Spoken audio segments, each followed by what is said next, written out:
What's going on, everyone? Jimmy Like Hill here back again, and today we're finally talking about Mario Kart World. Now, as you can see, I have a physical version. I did not get the bundle, not because I didn't really want the bundle. I wanted it physical. I also did not pay $80 for the physical because I used Microsoft Rewards. I have a video showing you how to use that. And the total, I also have a red card, so it was like a 5% discount, so it ended up being like $55, I believe. So for $55, W purchase. But anyway, here's the first Switch showcase here. I really like the cover art of this game. It has a ton of the characters are in here, including my favorite, really tiny right here, Spike. Right here at the back, and then the inside of the case, red. As you can see through these little clips, it is actual art. That's not just red on the back, but it's just red, so it's kind of see-through, but the whole box is red. At first, I didn't really like it. I kind of like it now. The cartridge itself is always also all red there. Focusing on that, just the cover art. And let's pop this bad boy in and show off the game. Now, when I first saw this game, I thought it looked really, really good.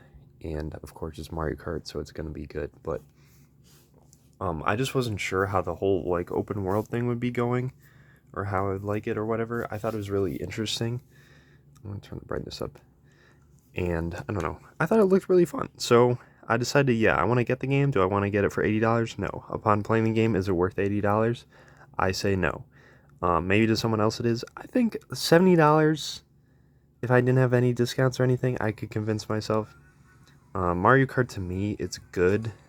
It's just not my like favorite thing of all time, which is how I feel like most people are. But anyway, you'll have this big world. You can just jump into free roam immediately, as you can see. And when you're in free roam and knockout tour, I believe it'll just randomly play songs. They're not exactly themed to where you are, unless you're like on a specific course, I think. Random will play a specific theme depending on the areas you're crossing through. There's like food in this game you can get, which is how you unlock the costumes of the characters that have them. Spike here does not have that, unfortunately. My boy Spike, he's my favorite character to play as. He's one of the easiest ones to unlock when Kamek passes you. He's like one of the ones you're always getting. But yeah, so this game you have a jump, so it's like drifting, and then you just have to go straight forward. I would have an example of this here. You can also like power slide drift. I don't know if that was a new thing or it's always been a thing. I think it was in Mario Kart 8. But as you can see, you can rail grind like it's freaking Sonic Adventure. And just kind of hop on here, get some boosts, and you're able to like position yourself to the sides as well. So when I jump, I can not only go forward, but I can go to the right, I can go to the left, and then let's say someone's about to throw a red shell at you, you can just hop on over like I did that fence. Boom, dodged. So yeah, that's really cool. You can trick any direction. You can trick multiple times in the air as well. In the open world, you can collect these peach medallions. That one's already collected. And you can look at the map to see how many you have. I have 60 P-switches, 20 question marks, and 12 peach medallions. The only ones that are actually like tracked where you got them are the question mark blocks, which is really dumb. The P-switches aren't even on the map, even if you completed them. The map itself is not very useful to actually know where you are or what you're doing. Like, it just has little roads that are vaguely here. So definitely have an update to say how many out of how many you have. Show them on the map, at least. Like, maybe if you passed it, a one you already had or didn't have yet, it would show it on there. Something, just anything to help. But free roam is fun. There's not much to it. A lot of people say, oh, it's pretty barren, or people say it's not that barren, it's fun. I'm kind of in the middle. I think there could be more to do. There could be improvements to it. But it's still fun to just have. No other Mario Kart has had a little world you could just explore. This is like, if I was a 4-year-old, when I was exploring tracks like Colorado Desert, Mario Kart 64, bro, that was so fun. Imagine having this, a whole world you could just actually roam around. That's really cool. I mean, I saw videos of people drifting across the whole map, not using any roads, stuff like that. It was really fun. So, yeah, that's cool. So, how this works in the actual Grand Prix and stuff like that is you have your single player, multiplayer, all that, and you have a new mode, which is Knockout Tour, and you have Grand Prix, which is well, Grand Prix. But this Grand Prix is a little different because you don't just go tracks, play 3 laps, and get to the next one. You play 3 laps of the first track, then you you drive on this road to the next one, and then you play 1 lap there, 1 lap there, 1 lap there, or at least like 1 around the whole thing. So that's how that works. There's 8 cups like standard Mario Karts.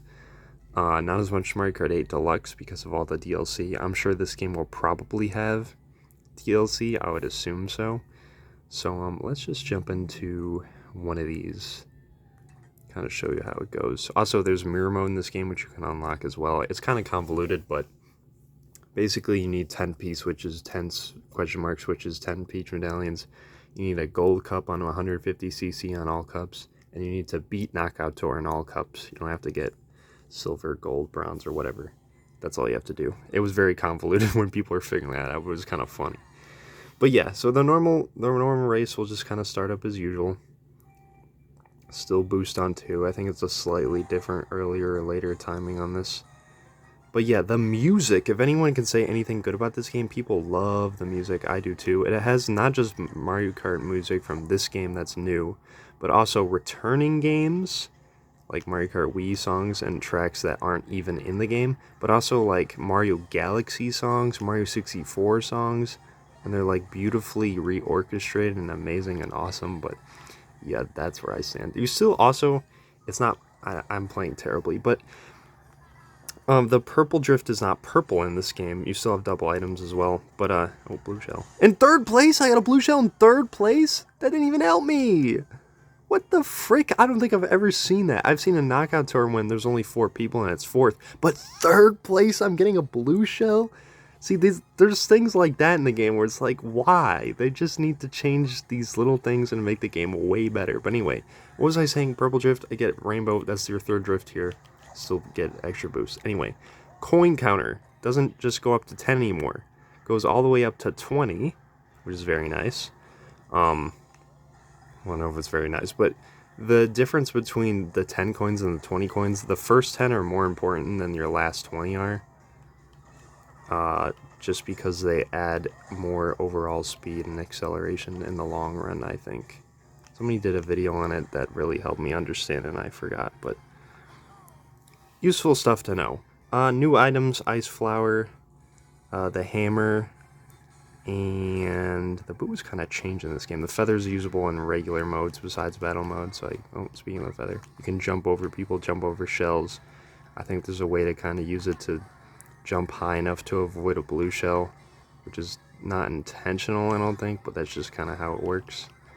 While I'm still here. Also, all the items will automatically be placed behind you instead of you having to hold a button, which is really nice. Unless you're used to it like me and then you accidentally throw in items like, oops. So that can happen sometimes as well.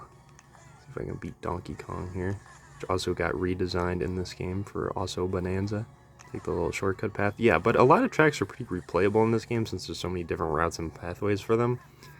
So that's how that works. As you see, we just played a normal Grand Prix, 3 out of 3. And as soon as we go on to the next one, we're not just going to start the next race in Grand Prix. We're going along this road and we're going to drive there. Now, I think that idea is really cool. I think it's really fun.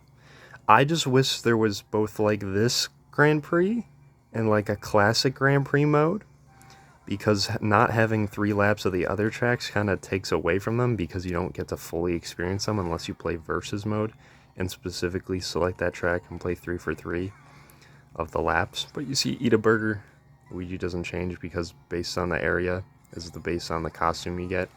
Easiest way to unlock them is just go into free roam and spam every single character in different areas, so like a desert environment, an icy environment, stuff like that. But anyway, I unlocked every single character by doing this method, like the NPC characters as they call them, in versus mode with 2 people. You just have one sit in the spot, then you jump off the map with the other person. It's not very hard, but it's very hard for Fishbone because I still don't have him, because the area you have to get him in just never spawns a Kamek orb for some reason, and even when it does, it's spawning a different character every single time. So yeah, the way to unlock NPC characters is pretty annoying and dumb and stupid, and they should have had it to where you had to do a P switch mission or something to unlock them, or at least 2 different ways to unlock them the way it is currently, and then the P switch. That would be really nice, but I don't know, it is what it is. There's also a rewind feature. If I press down on D-pad, you can rewind time like it's Forza Horizon. That's pretty cool. Helpful for missions when you have to retry a little thing really quickly or something like that. There's the hammer item there. But yeah, it's fun to drive in between courses. I really like it. I think it works extremely well for Knockout Tour, because you're just kind of at one giant lap and you just keep going, which is really cool and fun. But in Grand Prix, it's not quite the same because you don't get to play all 3 laps, because it'd be really long if you had to drive all the way here and then play all 3 laps. Whereas if they had a classic mode, just 3 laps to 3 laps, that would work pretty well. So yeah, I don't know. The overall experience is more fun this way, but the classic Grand Prix is different, and I think they just have to update it, have a mode, just like how they could add 200cc, just like how they could add more battle modes to battle mode, because there's only 2, Coin Runners, Balloon Battle, and you still can't disable the timer for some reason. So yeah, it's just like little things like that, and all together they kind of add up, but overall the game itself is still really fun, and I still really like playing it. I think overall, the launch experience of this game is better than that of Mario Kart 8, when that first came out in the Wii U, because that battle mode was terrible, and the courses were good, just had the same amount. But this one has more content for you to do when you include free roam and Knockout Tour and unlocking characters and stuff like that. And I also think it's more fun with the costumes, is also really cool. But I just think it's overall more fun than base Mario Kart 8. Now, when you compare it to Mario Kart 8 Deluxe, it gets a little tricky. Because if you're adding, like, the courses with the Booster Course Pass and the regular DLC that was added on Wii U, and the battle mode's definitely better than Mario Kart 8. The Grand Prix, if you want a more classic experience, and there's just more tracks, is better than Mario Kart 8. Online, playing Knockout Tour in this game is really, really fun, I will say. So, I don't know. Overall, this game's really good. It will have to take updates and DLC, I think, to be as good or better than Mario Kart 8. For me, I like it more than Mario Kart 8, but I think the classic track experiments of 3 laps and stuff is better than Mario Kart 8. It all depends what you think. I think they're both good games. I don't really think you have to... I love, like, Mario Kart DS and 7, and they don't have DLC or anything, so I don't know. I think it's all up to personal preference. I think it's a good game. Is it worth $80? No. Is it worth $60? Yes. I paid $55 for it. It was well worth it. So, yeah, let me know what you think of Mario Kart World, how you compare it to Mario Kart 8, and, yeah, subscribe if you want to see... I might do a video where when I get my capture card for my Switch 2 to have, I'm gonna do, because in this game, right, you can have, what's it freaking called? You can literally have the game play itself. Now, you could kind of do this in Mario Kart 8, but you can literally have it where, you don't have to steer, don't have to accelerate, but you can also just auto-use items. So let's say the video... This is just throwing it out there. 4 Marios against each other. They're all on the auto settings. Which one wins? I think that's just a fun concept. So let me know if you want to see that. Save, subscribe. Leave a like on the video to show that you want to see more videos like this one. And I will see you in the next one. Peace out.